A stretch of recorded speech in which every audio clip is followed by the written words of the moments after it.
Hello everyone, how are you all? I hope you all are doing great. We are going to learn about articles today. Articles is one of the most literally I'm telling you. Why मैं क्यों ऐसा बोल रहा हूँ? जब आज आप इस वीडियो को देख लेंगे पूरा तो आप भी मानने लगोगे यस इट इज। सो क्या है आर्टिकल्स के बारे में आज हम इस वीडियो में देखते हैं। Okay, so let's go and dive straight into inside the video. I'm gonna share the screen with you. So here we go, and this one is article you can see. Yeah, so A and the are called articles. Okay, इसको हम articles कहते हैं। Articles सिर्फ and सिर्फ noun के लिए ही हम use करते हैं। So it is used for a noun only, only for a noun. इसके अलावा ये सिर्फ एंड सिर्फ नाउन के लिए यूज होता है।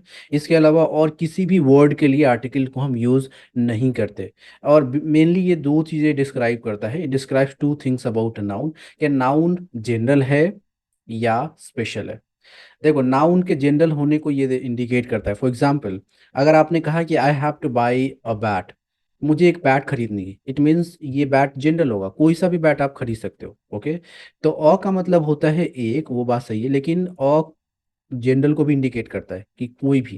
Right, for example, I have to buy a bike, कि कोई भी बाइक ले लेंगे करके, एक बाइक खरीदनी है कोई भी। ओके, लेकिन द हम इंडिकेट करते हैं स्पेशल थिंग को। जैसे अगर हम बाइक की एग्जांपल, बैट की एग्जांपल है, तो धोनी की जो उन्होंने 2011 वर्ल्ड कप में जो लास्ट बॉल पे छक्का मारा था जिस बैट से, अगर वो बैट आपको खरीदनी है तो वहां आप ये नहीं बोलोगे I have to buy a bat. No, वो खास बैट है, वो जनरल बैट नहीं है। तो वहां आप द यूज करोगे। Okay, I have to by the bat. Is that clear? तो द इंडिकेट करते हैं हम किसी भी चीज को स्पेशल इंडिकेट करने के लिए। अंडरस्टूड। कुछ इम्पोर्टेंस ऑफ आर्टिकल्स हम देखते हैं कि मतलब इम्पोर्टेंस इतनी आर्टिकल्स की क्यों है। ओके, क्यों इतना अहम है ये। मैं आपको एक स्पीच दिखा रहा हूँ जो कि मैंने शायद पहले भी दिखाया था जब मैं नाउन पढ़ाया था। तो एक बिल गेट्स, मार्क जुकरबर्ग की स्पीच है। इन्होंने अपना स्पीच हार्वर्ड यूनिवर्सिटी में डिलीवर किया था।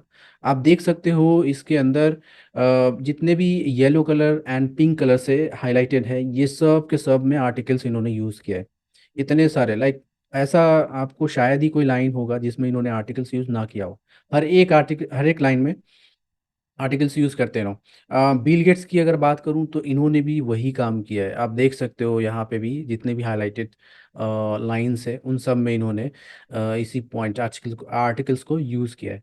तो सिंपल सी बात यह है कि अगर आपको एक अच्छा स्पीकर बनना है तो इसके यूज़, आर्टिकल्स यूज़ किए बगैर तो आप बन नहीं सकते, ये पक्की बात है। ठीक है, इसीलिए हमें इसके बारे में जानना चाहिए, डिटेल्स में जानना चाहिए। ठीक है, चलिए तो और कुछ जानते हैं इसके बारे में और क्या है। सबसे पहली बात, दो चीज़ें हैं मेनली। एक टाइप्स, ये इसके कितने टाइप्स हैं, एंड दूसरा यूज़ कैसे करते हैं। टाइप्स को लेकर के मैंने यहाँ पे दो टाइप्स दिखाया है आपको। इजीली समझ आएगा, आ जाएगा। ये दो टाइप्स होता है, एक इंडेफिनिट आर्टिकल्स, ए और एन को हम इंडेफिनिट आर्टिकल्स कहते हैं। इंडेफिनिट मतलब इंडेफिनिट मीन्स कुछ फिक्स ना हो, जनरल। ये भी उसी बात को इंडिकेट करता है कि कोई जनरल टर्म्स को हम इंडेफिनिट कहते हैं। जैसे कि just go and by a television. Okay, तो कोई भी टेलीविजन ले लेना, वो जनरल को इंडिकेट, वो फिक्स नहीं है, यानी इनडेफिनिट है, कोई भी ले सकते हो। डेफिनिट मतलब अगर कोई स्पेसिफिक कंपनी की स्पेसिफिक कलर और मॉडल लेना है तो वहाँ पे हम फिर द यूज़ करेंगे, क्योंकि वो अब जनरल नहीं रहा, इनडेफिनिट नहीं रहा, वो अब डेफिनिट हो गया।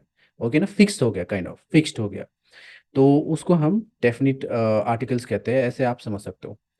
नेक्स्ट, यहाँ एक और एन की बात है। ये दोनों अलग अलग जगहों पे यूज़ होता है, अलग अलग वर्ड्स के लिए यूज़ होता है।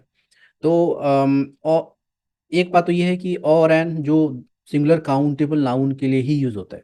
सिंगुलर रहेगा तभी यूज़ होगा, नहीं तो नहीं होगा। लेकिन द दोनों के लिए यूज़ हो सकता है, या सिंगुलर हो या प्लूरल हो, दोनों के लिए द यूज़ होता है, बोथ केस में। अब बात करते हैं हम और एन कहाँ यूज़ करते हैं और फॉर वॉवेल देखो, एन जो यूज करते हैं ना वॉवेल साउंड के पहले यूज करते हैं।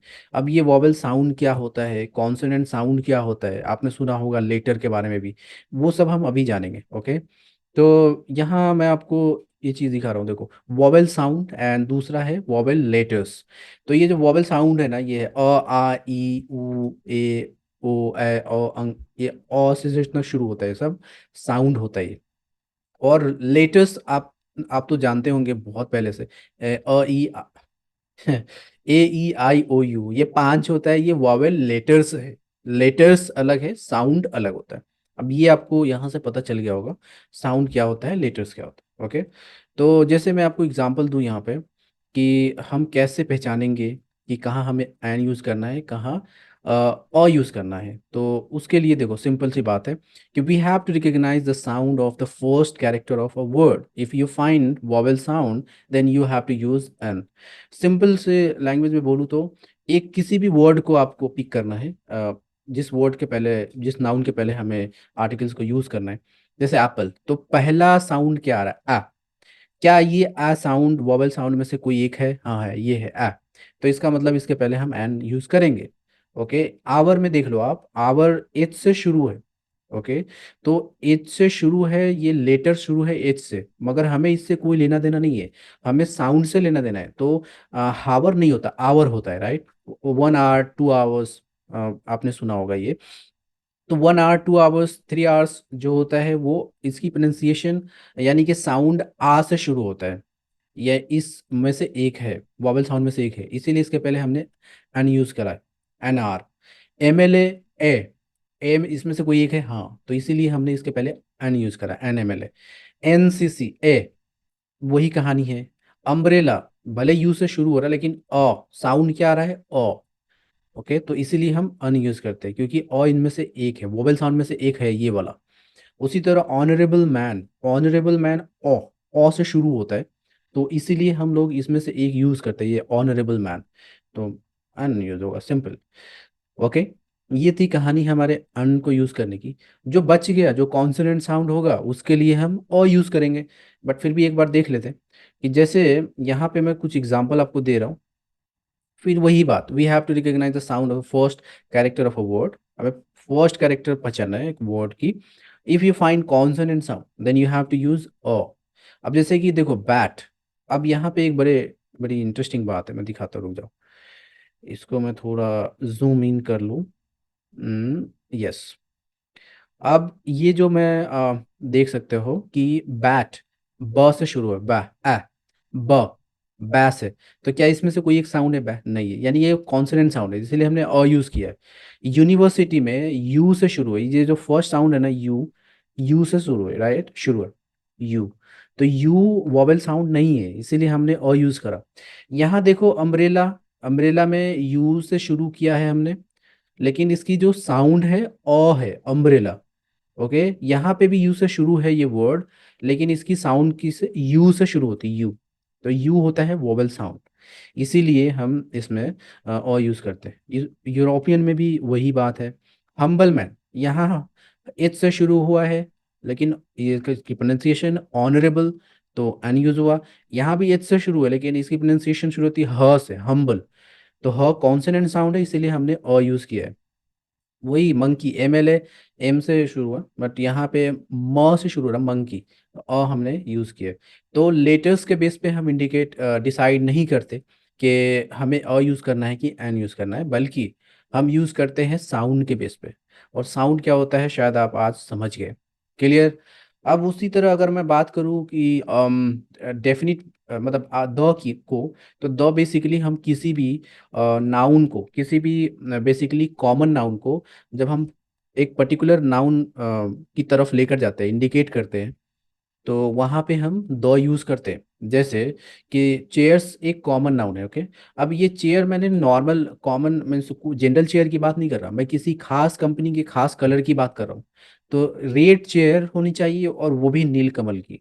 तो ये अब खास हो गया, ये चेयर जनरल नहीं रहा, तो इसीलिए इसके पहले हमने द यूज़ किया है, द रेड चेयर्स ऑफ नीलकमल। उसी तरह द ताजमहल, महल तो दुनिया में बहुत है, लेकिन मैं एक स्पेशल महल की बात कर रहा हूँ जिसका नाम है ताज, तो इसके पहले हमने द यूज करा है। उसी तरह द यूनिवर्सिटी ऑफ हैदराबाद। तो सारे जगहों पे द को हम कैसे यूज़ करते हैं उसके बारे में हमने ये यूज़ में डिटेल्स में बताया है। मैं और इसमें डिटेल्स में बात करूंगा, ठीक है। अब यहाँ तीन जगहों पे इसकी जो मेन यूज़ होता है ना वो दिखा दूँ आपको। ये है कि एक तो है इसका जनरल यूज़ है और एंड, दूसरा स्पेशल, स्पेशल केस में हम द यूज़ करते हैं, और तीसरा है नो आर्टिकल्स, जिसमें हम कोई आर्टिकल्स यूज़ नहीं करते, जिसको हम आर्टिकल्स इज ओमिटेड भी बोलते हैं। तो ये हम अगले वीडियोस में जानेंगे इसके यूज़ को। Okay, that's all, these are some very important information about articles. Clear? So see you in the next video. Till then, take care. Bye. Keep watching, keep learning.